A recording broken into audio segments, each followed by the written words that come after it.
بسم اللہ الرحمن الرحیم۔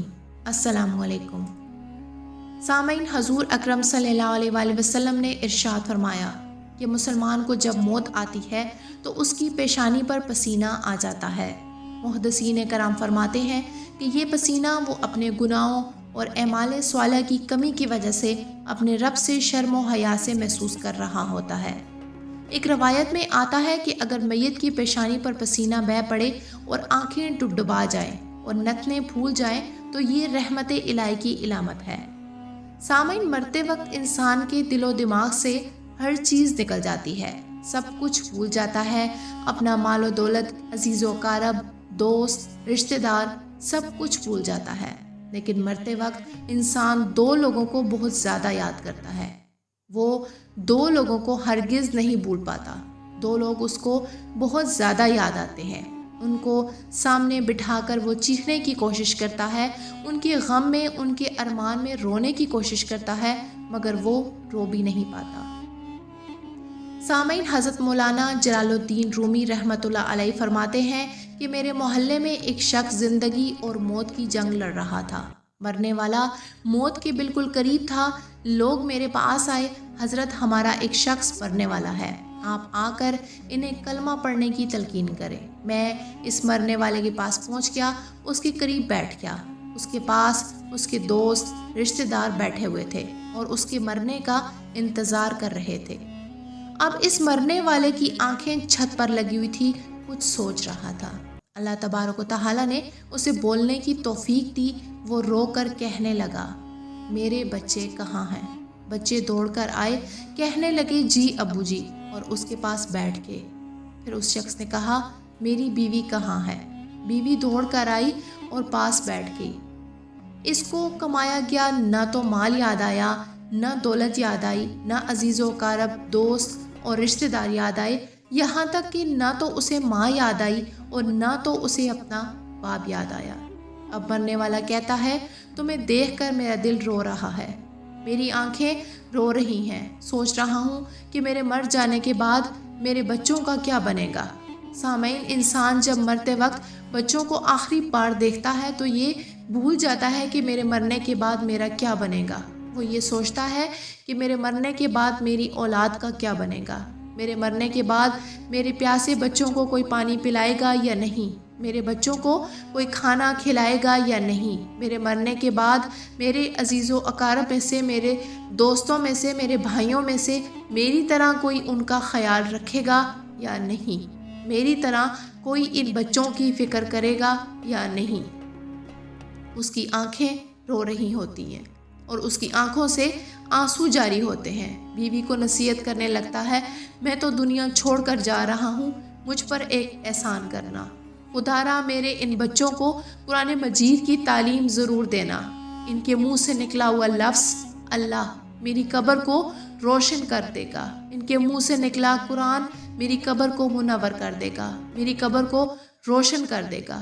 میرے بچوں کے منہ سے نکلی ہوئی یاسین والقرآن الحکیم وہ جہنم کی آگ سے مجھ کو دور کر دے گی، اللہ تبارک و تعالیٰ کے عذاب سے مجھ کو بچا لے گی۔ سامعین، اپنے بچوں کو دین کی تعلیم دینا بہت ضروری ہے، کیونکہ ہم نے نہیں سنا کہ حضرت سیدنا موسیٰ علیہ السلام کا ایک قبرستان سے گزر ہوا۔ آپ علیہ السلام نے دیکھا کہ قبرستان کی قبر کے اندر مردے کو دردناک عذاب دیا جا رہا ہے، مردہ عذاب میں مبتلا ہے، اس کی قبر جہنم کے گڑھوں میں سے ایک گڑھا بنی ہوئی ہے، مردہ عذاب میں مبتلا ہے، چیخو پکار کر رہا ہے۔ حضرت سیدنا موسیٰ علیہ السلام جب اس راستے سے گزرے، آپ علیہ السلام نے دیکھا کہ قبر کے اندر عذاب میں مبتلا شخص جس کو قبر میں عذاب دیا جا رہا تھا، اب وہ شخص جنت میں ٹہل رہا ہے۔ اس کی قبر جنت کے باغوں میں سے ایک باغ بنی ہوئی ہے۔ دونوں ہاتھ اٹھائے، عرض کیا، میرے مالک، تھوڑی دیر پہلے یہاں سے گزرا تھا کہ یہ قبر جہنم کے گڑھوں میں سے ایک گڑھا بنی ہوئی تھی، لیکن تھوڑی دیر کے بعد جنت کے باغوں میں سے ایک باغ کیسے بن گئی؟ اللہ تبارک و تعالیٰ نے ارشاد فرمایا، اے موسیٰ علیہ السلام، جب یہ شخص مرا تھا تو اس کی بیوی حاملہ تھی، اس کا ایک بیٹا پیدا ہوا، آج تھوڑا بڑا ہوا تو اس کی بیوی نے بچے کو مسجد میں بھیجا، معلم صاحب نے اس کے بچے کو بسم اللہ الرحمن الرحیم پڑھائی، آج اس کے بچے نے بسم اللہ الرحمن الرحیم پڑھی، موسیٰ مجھے حیا آتی ہے جس کا بچہ میرا نام لے، میں اس بچے کے باپ کو جہنم میں ڈال دوں۔ یہ میری رحمت گوارا نہیں کرتی۔ اگر تم چاہتے ہو کہ تمہاری قبر روشن ہو، جہنم کا عذاب تمہارے قریب نہ آئے، تو اپنے بچوں کو قرآن مجید کی تعلیم دینا بہت ضروری ہے۔ حضرت مولانا جلال الدین رومی رحمۃ اللہ علیہ فرماتے ہیں کہ ایک دم اس کی زبان لڑکھڑانے لگی، ایک دم اس کے ہونٹ کانپنے لگے اور اس کی روح نکالنے کے لیے موت کا فرشتہ آ گیا۔ فرماتے ہیں کہ جب انسان کی روح نکلتی ہے تو اس کا منہ کھل جاتا ہے، دونوں ہونٹ ایک دوسرے سے جدا ہو جاتے ہیں۔ انسان کی روح انسان کے پیروں سے نکلتی ہوئی اوپر کی طرف آتی ہے۔ جب دل اور پھیپھڑوں میں پہنچتی ہے تو یہ وہ وقت ہوتا ہے جب انسان زندگی میں پہلی بار دنیا میں فرشتے اور شیطان کو دیکھتا ہے۔ ایک طرف فرشتہ اس کے کان میں مشورہ دیتا ہے، دوسری طرف اس کی زبان سے اس کے عمل کے مطابق الفاظ نکلنے لگتے ہیں۔ اگر انسان نیک ہوتا ہے، نمازی ہوتا ہے، عبادت گزار ہوتا ہے، اللہ تبارک و تعالیٰ کا نیک بندہ ہوتا ہے، تو پھر اس کا دماغ اس کی زبان کو کلمہ پڑھنے کی تلقین کرتا ہے، قرآن پاک پڑھنے کی تلقین کرتا ہے، درود شریف پڑھنے کی تلقین کرتا ہے۔ لیکن اگر انسان نیک نہیں ہوتا تو پھر اس کا جو دماغ ہے وہ ہیبت کا شکار ہو جاتا ہے، جس کی وجہ سے وہ انسان شیطان کے مشورے کو قبول کر لیتا ہے اور وہ کلمے سے محروم ہو جاتا ہے۔ پھر وہ پڑھنے کی کوشش کرتا ہے لیکن پڑھ نہیں پاتا۔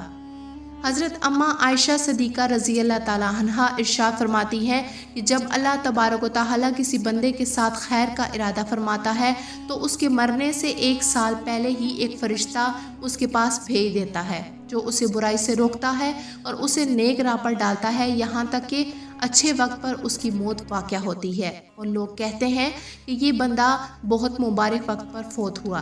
جب اس کی موت کا وقت قریب آتا ہے اور وہ اپنے نیک اعمال کرتا ہے تو اس کا دل اس دنیا سے نکل جانے کو چاہتا ہے اور وہ اپنے رب سے ملنے کے لیے بے قرار ہو جاتا ہے۔ سامعین، اللہ پاک ہمیں بھی نیک عمل کرنے کی توفیق عطا فرمائے، ہم سب کا خاتمہ ایمان پر ہو اور ہم سب کو نیک اور صالح اولاد عطا فرمائے جو ہمارے لیے صدقہ جاریہ بنے اور ہماری آنکھوں کی ٹھنڈک کا ذریعہ بنے، آمین۔ سامعین، امید ہے کہ آپ کو ہماری اسلامک ویڈیوز پسند آ رہی ہوں گی۔ اگر آپ کو ہماری ویڈیوز پسند آ رہی ہیں تو ہماری حوصلہ افزائی کے لیے اپنی رائے کا اظہار کیجیے، اور اگر آپ نے ابھی تک ہمارے چینل کو سبسکرائب نہیں کیا تو آپ سے گزارش ہے کہ چینل کو سبسکرائب کریں اور بیل آئیکن کو پریس کریں تاکہ آپ کو ہماری آنے والی ویڈیوز کا نوٹیفیکیشن ملتا رہے۔ سامعین، ان ویڈیوز کو اپنے دوستوں اور چاہنے والوں کے ساتھ بھی شیئر کریں تاکہ دوسروں کے علم میں بھی اضافہ ہو سکے۔ اللہ پاک ہم سب کا حامی و ناصر ہو، آمین یا رب العالمین۔